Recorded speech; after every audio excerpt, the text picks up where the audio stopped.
दस्तक पढ़ेंगे। मैं एक वचन और आप एक वचन बदलते हुए पढ़ेंगे।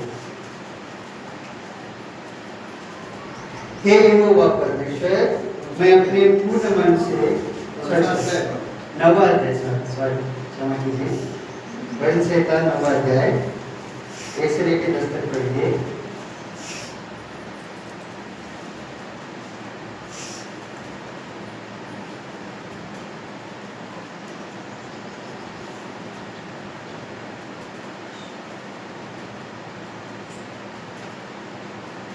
भजन संहिता नवाध्याय 1 से लेकर 10 तक पढ़ेंगे, बदलते हुए पढ़ेंगे। हे यहोवा परमेश्वर, मैं अपने पूर्ण मन से तेरा धन्यवाद करूंगा। मैं तेरे सब आचरण कर्मों का वर्णन करूंगा। मैं तेरे कार्यों को प्रभुत्व होऊंगा।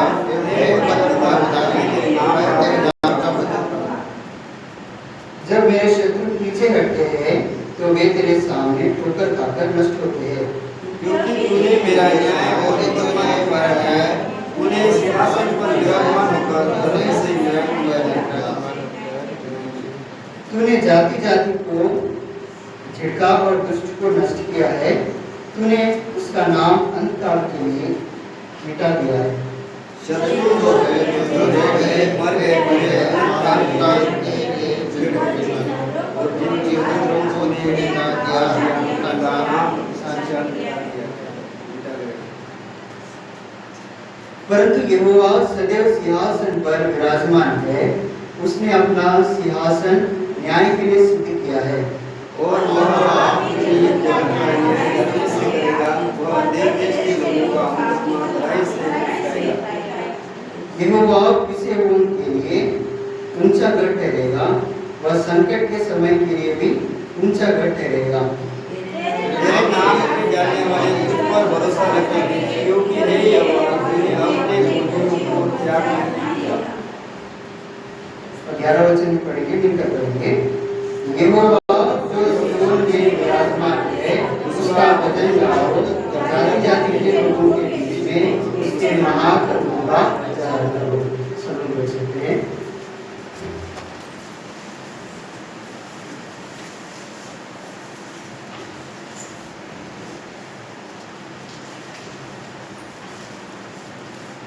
बाइबल कोरस पढ़ेंगे।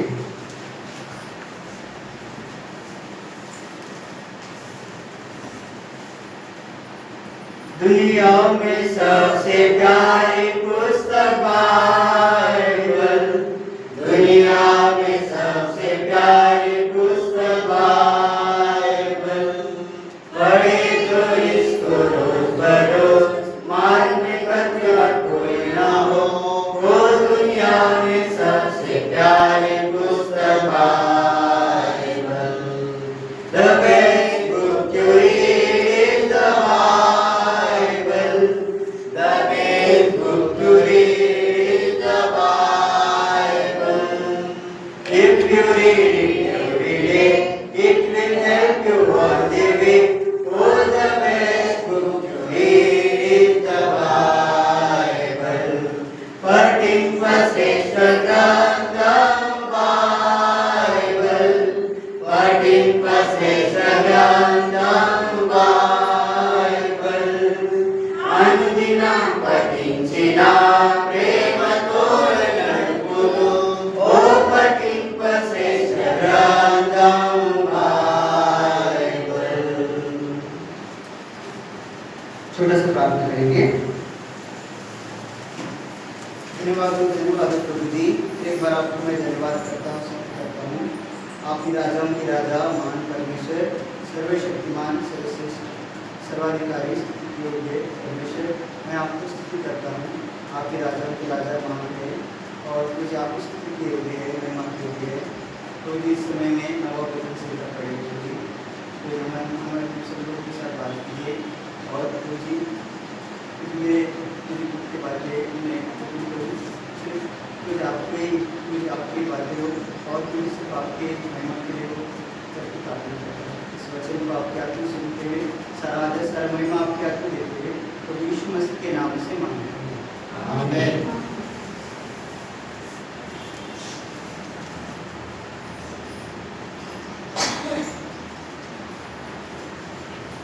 पहला वचन मिलकर पढ़ेंगे। हे यहोवा परमेश्वर, मैं अपने पूर्ण मन से तेरा धन्यवाद करूंगा, मैं तेरे सब आचरण करूंगा। यहाँ पे दाऊद राजा को देखते हैं।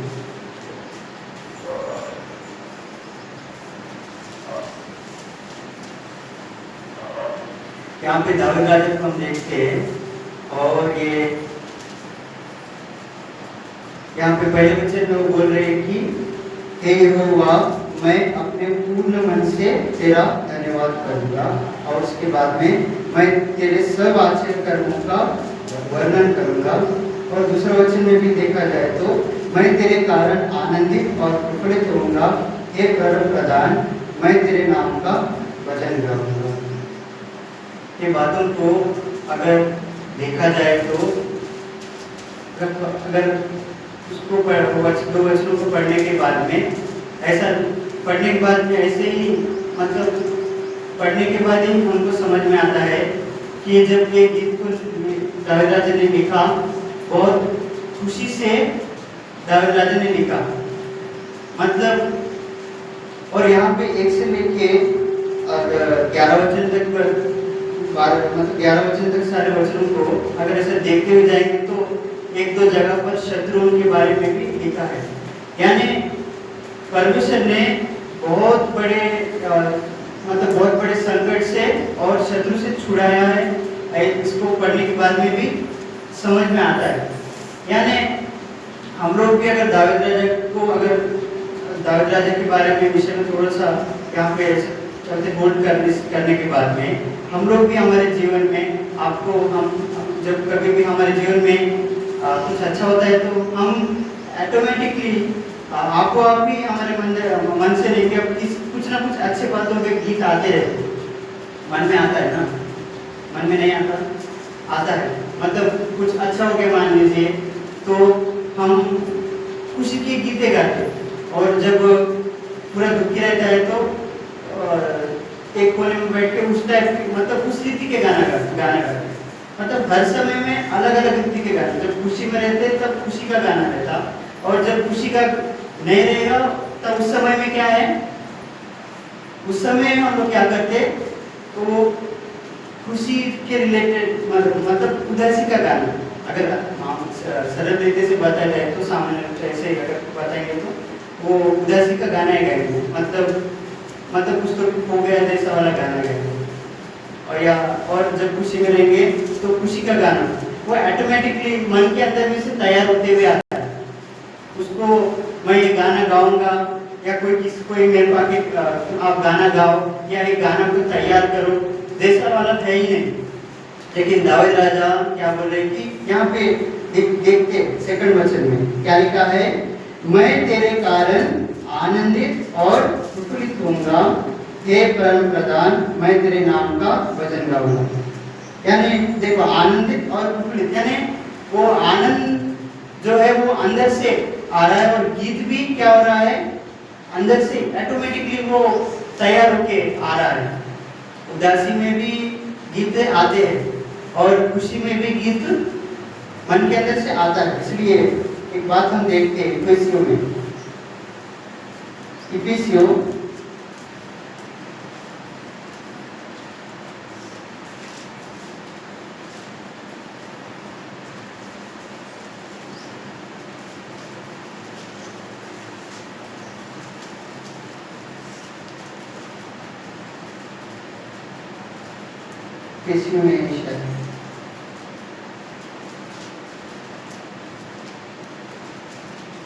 हाँ इफिसियों में 5वां अध्याय देखेंगे।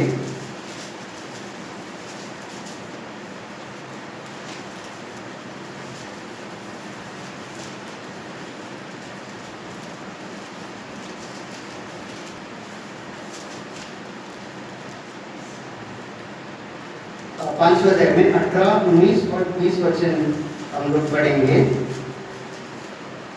मिलकर पढ़ेंगे। दाखरस से मतवाले न बनो, क्योंकि इससे दुष्पन्न होता है, पर आत्मा से परिपूर्ण होते जाओ और आपस में भजन और स्तुति गान और आत्मिक गीत गाया करो और अपने अपने मन में प्रभु के सामने गाते और कीर्तन करते रहो और सदा सब बातों के लिए हमारे प्रभु यीशु मसीह के नाम से परमेश्वर पिता का धन्यवाद करते रहो।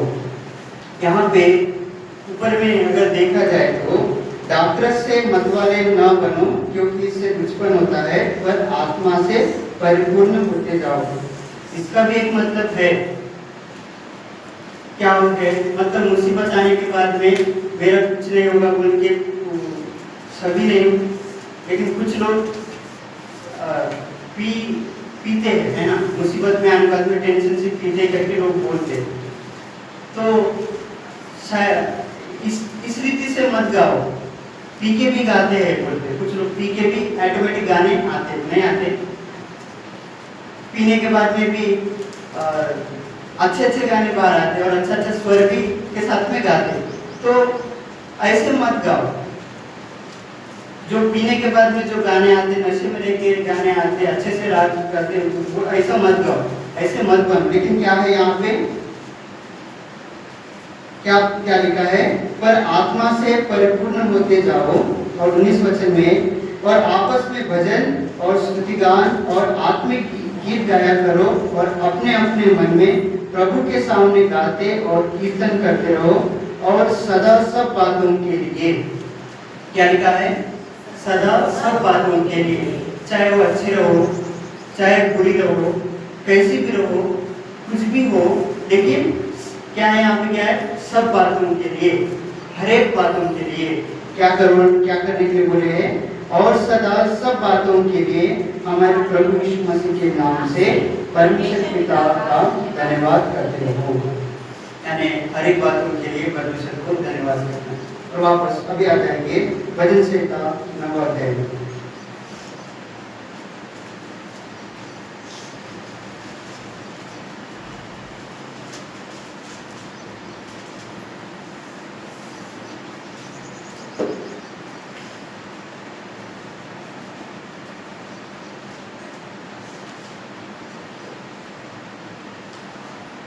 और यहाँ पर आगे देखकर जाए तो 12 वचन में पढ़ेंगे। इस गीत में और भी कुछ एक बात को लिखे, क्या लिखा है, तो 10वां वचन पहले पढ़ेंगे।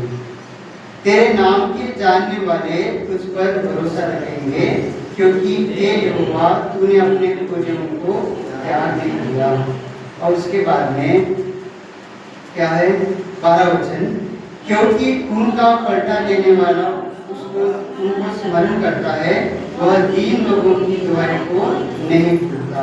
और उसी तरह 14 वचन, ताकि मैं सियोन के फाटकों के पास तेरे सब गुणों का वर्णन करूंगा और तेरे किए हुए उद्धार से मदद लूंगा।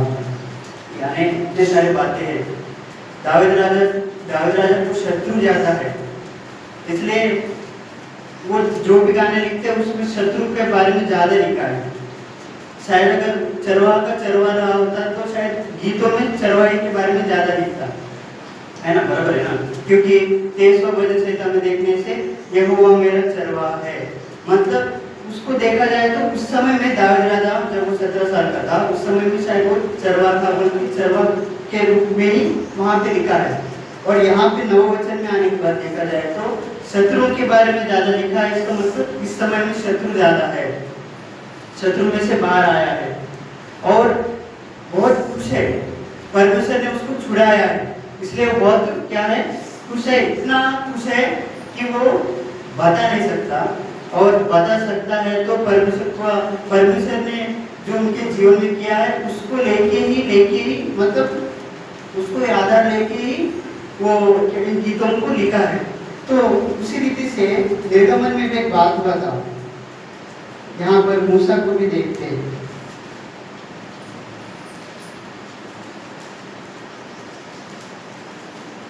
लाल समुद्र में से जब परमेश्वर ने मूसा और सारे इसराइलियों को छुड़ाए थे, उस समय का एक गीत है, यहाँ पे भी लिखेंगे। ये भी अंदर से आया वाला गीत है, मूसा को अंदर से आया वाला, मन के अंदर से आया वाला गीत है, तुरंत लिखा नहीं है। और गाया है। एक गाएंगे पहला वचन 15 अध्याय उसका पहला वचन मिलकर पढ़ेंगे। तब मूसा और इस्राएलियों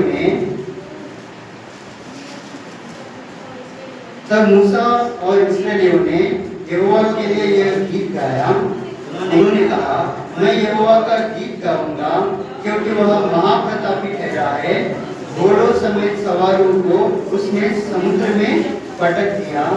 यहोवा मेरा बल और भजन का विषय है, और वही मेरा उद्धार भी ठहरा है। मेरा परमेश्वर वही है, मैं उसकी स्तुति करूंगा।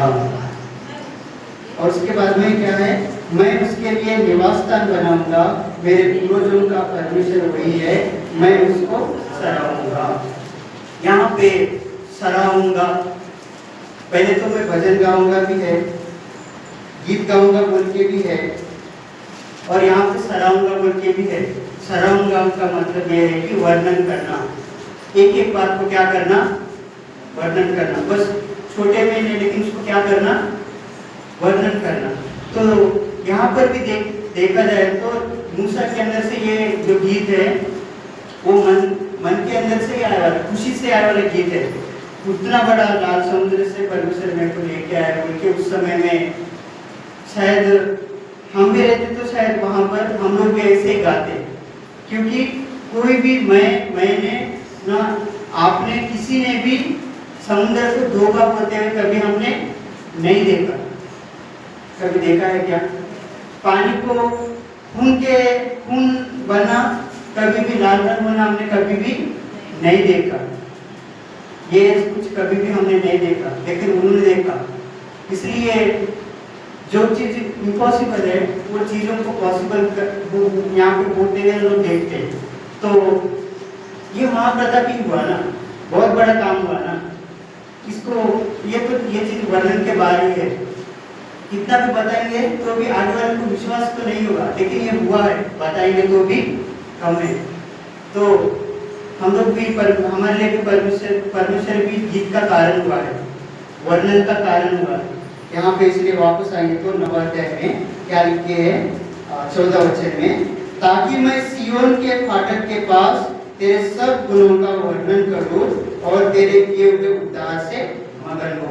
यानी हमारे लिए भी परमेश्वर हमारे लिए एक वर्णन का कारण बने, सराहने का कारण बने। सराहना मतलब परमेश्वर ने जो अद्भुत काम किया है वो अद्भुत काम को देख के परमेश्वर के सामने वर्णन करने का हमारे लिए भी परमेश्वर गीत बने हैं, सराहने का एक टॉपिक बने, विषय बने।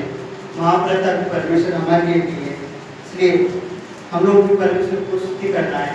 और जैसा कि पहले वचन में भी लिखा है कि मैं अपने पूर्ण मन से तेरा धन्यवाद करूँगा। हम लोग भी परमेश्वर ने जो किए हुए काम जो हमारे लिए किए हैं उस काम को धन्यवाद भी करना है, और साथ साथ में उस जो हम लोग वर्णन कर रहे हैं परमेश्वर की बात, उस वर्णन को लेके सराहना यानी तारीफ करना, तारीफ भी करना। इसलिए आइए हम सब लोग आराधना करेंगे, स्तुति करेंगे, परमेश्वर को धन्यवाद करेंगे, परमेश्वर के कामों को वर्णन करेंगे, और साथ ही साथ परमेश्वर के कामों को हम लोग सराहेंगे, परमेश्वर को सराहेंगे।